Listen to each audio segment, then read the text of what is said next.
Hello, and welcome to Nuts About Baseball, a podcast that will entertain you with discussions involving everything baseball. I'm your host, Joe Grimme, and I appreciate you joining me. Sit back, relax, and enjoy as I share my passion for the sport we call America's pastime. Welcome, everyone, to this episode of Nuts About Baseball. I am your host, Joe Grimme, and today we are having another episode out of my Mixed Nuts series because we're going to talk about some Northern Kentucky high school basketball.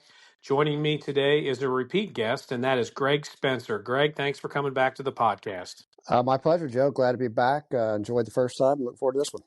Absolutely. We're changing gears here. You are a baseball umpire, and you had a great interview with me about 8 or 9 months ago. Got a lot of listens, and I appreciate your time for that. But you also are a basketball official, and you used to do high school. You do middle school now. Tell me a little bit about that.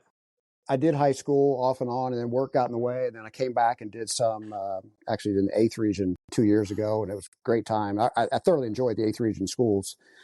But as I told you, with baseball starting this past weekend, college baseball, from now till about June 1st, I'm just booked for baseball, and it's a grind. And it wasn't really fair to be gone from December to June if I stayed in high school basketball. So I do middle school ball, which is fun. I get to see some young talent, see who's coming up through the pipeline, and see when they get to high school. I've seen them already.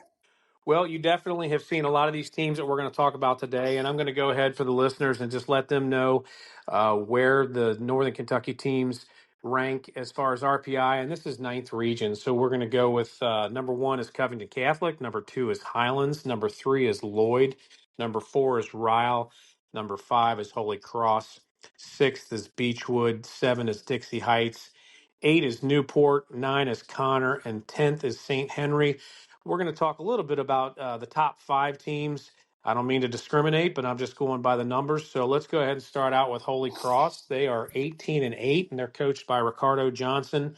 The KHSAA website tells me that they're led by 3 seniors: Luke Arlinghouse scoring 17.1 points a game, Nate Rominger 13.7 points a game, and Brady Gabbard scoring 13.5 points a game. Tell me a little bit about that team and your thoughts. Well, I think when the season began, a lot of people, or a fair amount of people at least, had Holy Cross pegged as the number 2 team in the region. It hasn't quite worked out that way. I don't know if they would say they've had a disappointing season, but maybe they haven't done as well as they had hoped. But they've got I think they're all mainly seniors that lead the team. So you've got that experience, and I think all the seniors have played since their varsity, since their freshman or sophomore year. So they've got a lot of talent. Luke Arlinghouse can shoot it. Nate Rominger is one of my favorite players to watch. He's plays a lot of roles for them. He plays sort of an undersized big occasionally, but he's a tremendous athlete. Really good kid from what I gather.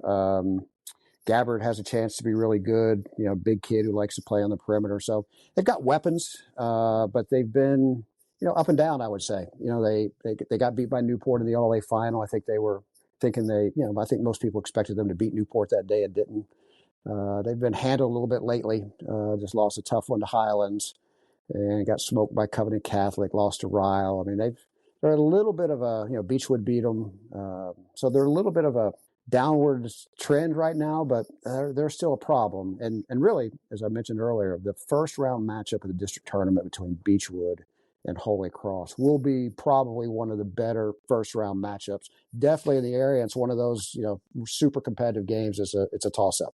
Yeah, so one of those teams will not make the regional then. That's right. Yeah, it's because Covington Catholic, let's just pencil them in as beating Holmes. So Covington Catholic will play the winner of that game, and the loser is similar to some other districts where you've got some good 3-seed teams or good 2-seed teams that aren't going to make the region tournament. But that's been that way every year. Yeah, it's the way it happens. Next, we'll move on to the number 4 team according to the RPI, and that's Ryle. They are 17-7. They're coached by Nicholas Dorning. Holden Smith is a junior, and he leads the team with 17.2 points a game. They've got 2 others averaging in double digits. A.J. Davis, a senior, at 11.9 points a game, and Anthony Capola, senior, 11.9 points per game. What are your thoughts about Ryle? I've told someone I would have them as my number 2 team in the region right now. and it's close. Highlands could make an argument, but I would give them the nod. Mm-hmm. I'll watch them a couple times this year, and they got nice pieces, and that's what I like about them. Holden Smith is only junior. Kid is super quick. I mean, I watched him play Connor in a district game this year. And I don't know, he probably ended up with 16, 18 points. And I don't think he took one outside shot. He just got to the lane anytime he wanted. Super quick first step, and he's really creative in his finishes. So he's really good. The AJ Davis is 6'4", can hit threes. He hit a couple threes to start the game, I think, early against Connor. Athletic kid, can throw it down if he needs to on a break. Can play the big for them, help out. AC Anthony Capola, AC's about, I don't know, I might be generous to say he's 5'9", but man, he's built like a wall. He is super strong, and when he gets to the lane, he uses that strength. He's got thick legs. If anyone's remembers Evan Ipsaro from Covenant Catholic a few years ago, he's built like that, maybe even a little bit stronger. Yeah. But super strong and can hit the outside shot occasionally. Actually, a very good baseball player. Going to go play D1 baseball at George Washington when he's done. The player that doesn't get a lot of attention other than from the other coaches is the big kid in the middle. He's a junior. I think he pronounces his name Grace Suti. It's Nsuti. But I've seen him multiple times. He's probably, I don't know, 6'5" maybe, but strong and super athletic, and just does a really good job defensively, especially on the inside. And he's getting better with moves when he's got his back to the basket and he catches the post. He's good at going across the lane and finishing. So, when I say they're number two, and I watched them play Covenant Catholic maybe 2 Fridays ago, and I mentioned to Nick Dorning, I said, you've got the pieces that can give Covenant Catholic trouble. Now, it ended up not giving them trouble because Covenant Catholic still dominated, but it was maybe a better score than the game indicated. But they've got pieces that are going to be a problem for everybody. And, Nick, if you've seen Nick coach, he coaches one way, and that's super intense. And his players play that way as well. So they're going to guard hard. They're going to play hard. They've got Kohlmeyer coming off the bench for them. He's a long arm guard who can guard you and will get in your face and give you trouble the whole game. So they're a lot of fun to watch. And again, Covenant Catholic is the prohibitive favorite, probably the biggest favorite we've seen in a long time coming in. But if there's one team that I think gives them the best matchup, it's probably Ryle. Well, how about we move on to the number 3 ranked team in the RPI? It's Lloyd. The Juggernauts are 19-4. They're coached by Michael Walker. They have 2 seniors that lead the team in scoring. Anthony Blakar is scoring 25.1 points per game, and that is 13th in the state according to the KHSAA website. He's followed up by Isaiah Goldsby at 11.8 points per game. How's that team look? Better than people expected, I think. When you lose a high level kid like EJ Walker, coach's son last year, who's now getting run down at South Carolina as a freshman, and he was 6'8", right, and he was a very good player. So there was expectation there would be a little bit of a fall off, but I think Mike knew he had a pretty solid team, and he has a fair amount of football players. So even when the season started, I remember him saying, with our football players and everybody us starting late, we don't even really, December is our getting ready time. He said, we'll start getting serious in January and see where we are in March. And that's what they've done. So, they've done pretty well. They're going to battle Dixie for the number 1 who wins the 34th district championship. And that will be a very good game. They just actually played last week, and Lloyd won by 2 in overtime, as I recall. But before the season started, on our Facebook page that we run for high school basketball in Northern Kentucky, I had 3 kids listed as Player of the Year candidates before the season started. And one of them was Blakar, and he has lived up to every expectation, but probably still not well known. Lloyd just doesn't get, the fanfare for whatever reason that other schools do, but he's a stud player. He's got a chance to be a D1 basketball player, might go JUCO, then end up D1, but the kid is really, really good and fun to watch and could put up 40 on you in a game if he needs to. And the Goldsby kid, I believe he's a football player, shoots well from the outside. I don't know what he average, 12 points a game or something. Mm-hmm. But I think he's probably shooting in the 40% range. Yeah, 45% from 3. So Yeah. You got Blakar, who's good at getting to the lane, kick it out to Goldsby. Then you've got a problem. Then they just, like a lot of teams, and they've got other players that fill in the missing pieces and fill in roles. But those two are the main offensive weapons. And the 34th will be fun with them and Dixie. And Dixie's got to play St. Henry, who's playing better. So, Dixie and St. Henry will match up first, and then we'll see who matches up in the finals. But Lloyd, I would expect to make the region again. They seem to have been there a lot lately. And they'll be a tough out because when you've got one of the top players in the region, you've always got a chance. Sure. Yeah. He sounds like an exciting player to watch. Yeah, yes, great, and a great kid from what I hear. So, Oh, good. Well, that brings us to the last two that are in the RPI rankings. Number two, my alma mater, Highlands, 22-4, coached by Kevin Listerman. They are fourth in the state in scoring at 79.8 points per game. From my take, they're very balanced. They've got 5 guys averaging double digits. One junior, Taden Lorenzen. And then the other seniors are Owen Ebert, Finn Bolden, Nathan Rickard, and Vinny Listerman. You seen them play this year? I have, they do like to score. They early in the season, especially, I think they put up a lot of points in games. They scored 100 down at Scott County against Oldham County.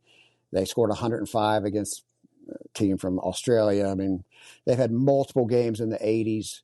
So they are, and multiple 90-point games. They put 92 on Newport Catholic, 93, in Dayton, which is a challenge, having a challenging season. But my point is, they got a bunch of dudes that can score. And as you mentioned, when you see someone that averaging however many points you said they're averaging a game, you would think there'd be a, one stud player lead having a lot, but they don't.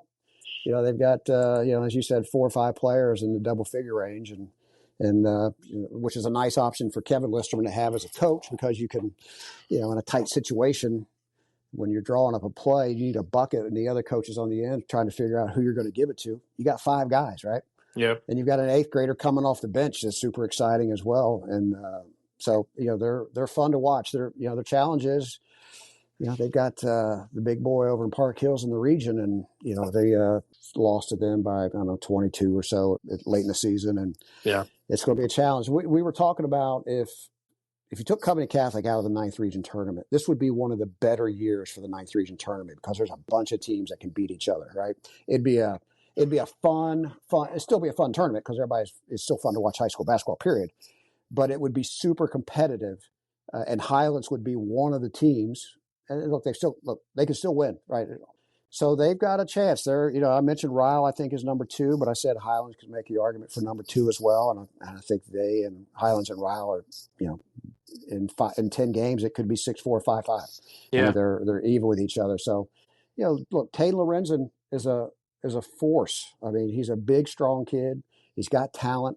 When he wants to post you up, he's posting you up. You're either going to have to play over top of him, which then opens you up to some, high-low stuff, and swing it and reverse it. But he can be a problem down low. I love Vinny Listerman. I mean, I remember when Mark Weir and I were doing basketball games on Mark's broadcast that he used to do, and Vinny was, 6th grade maybe, and he'd come and help us, and he'd run the camera, or he'd give us some commentary. He was just a super nice kid.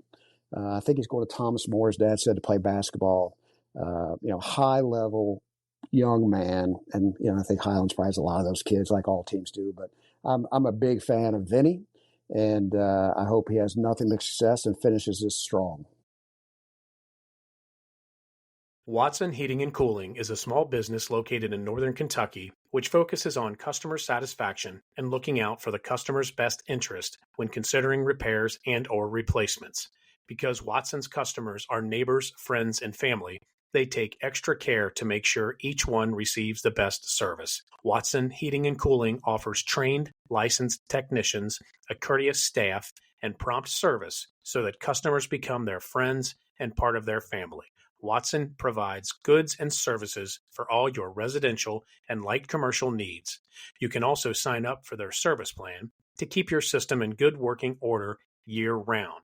Call Watson Heating and Cooling today for all your heating and cooling needs at 859-991-4293 or visit their website at www.watsonhac.com.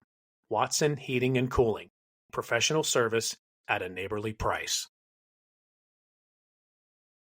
Well, that I guess brings us to Goliath, Covington Catholic. They are 25-1. Their only loss was to Louisville Male back on December 20th. They're coached by Jake Thielen. They're second in the state in scoring at 82.5 points per game. They're led by Athens McGillis. He's a senior. He's scoring 23.1 points per game. That's 23rd in the state.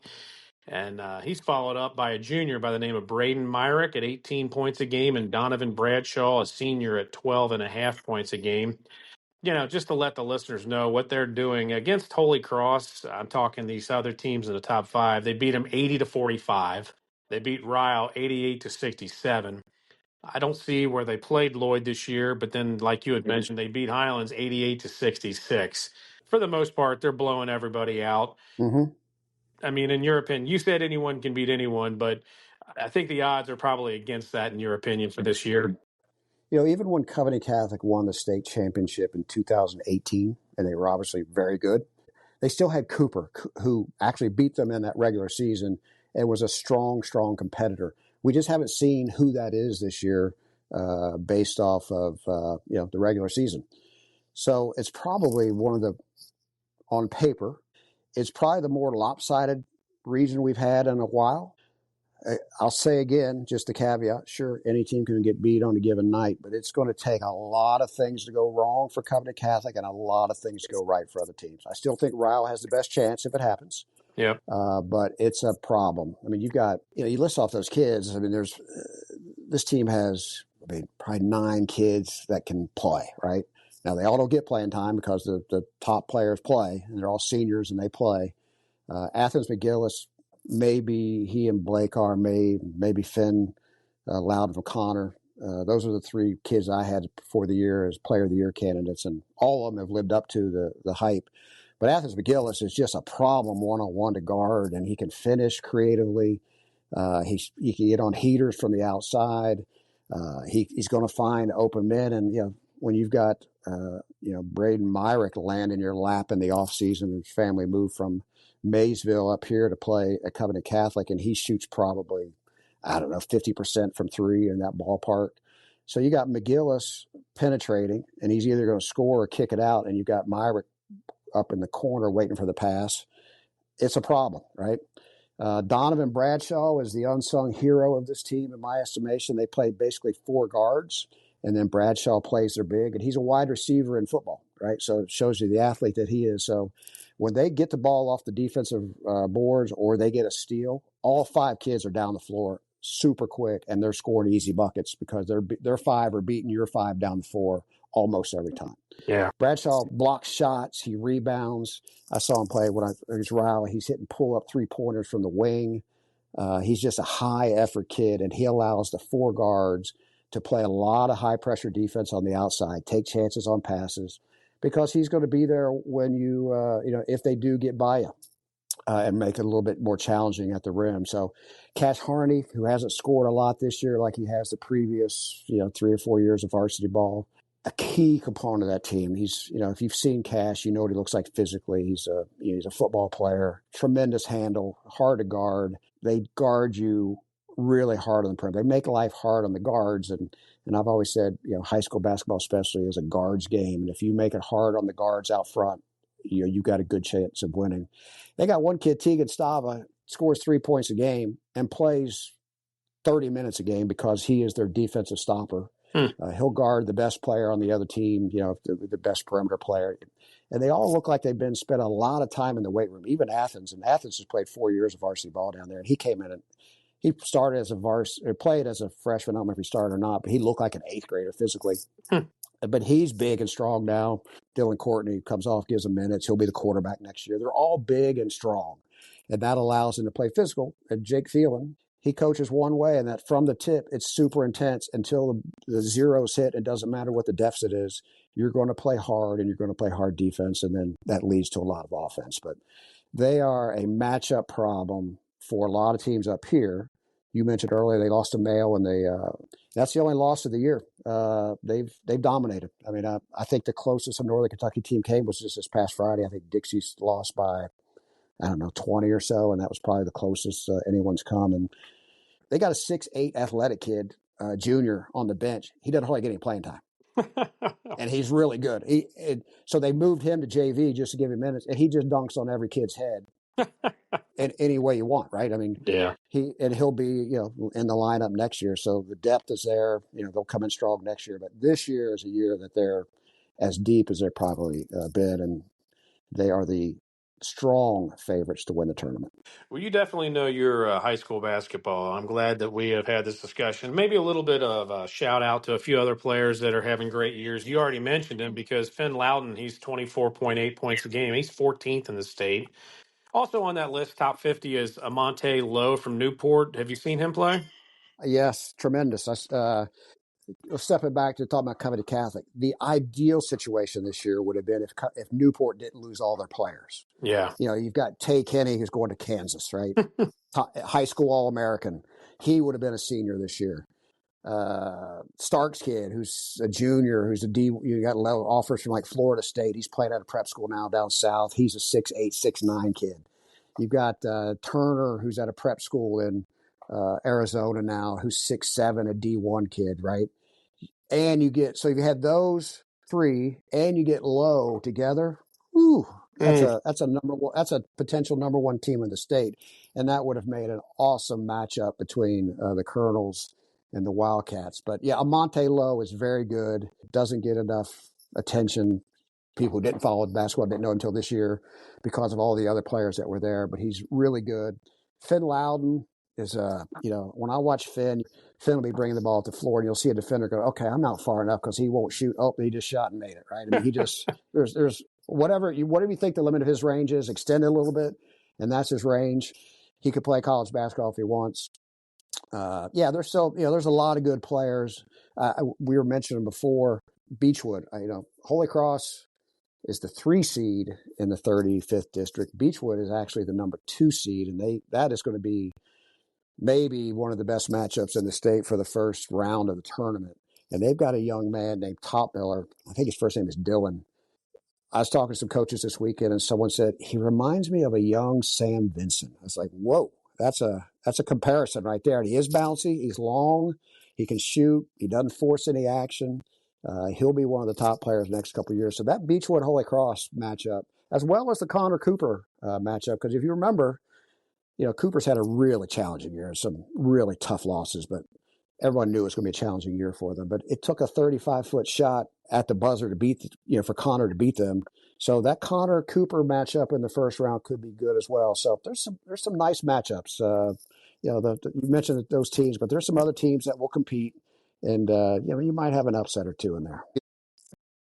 I was driving to my college game Friday night, had some time in the car, and I said, I need to pull up the Ken Shields tribute I heard so much about.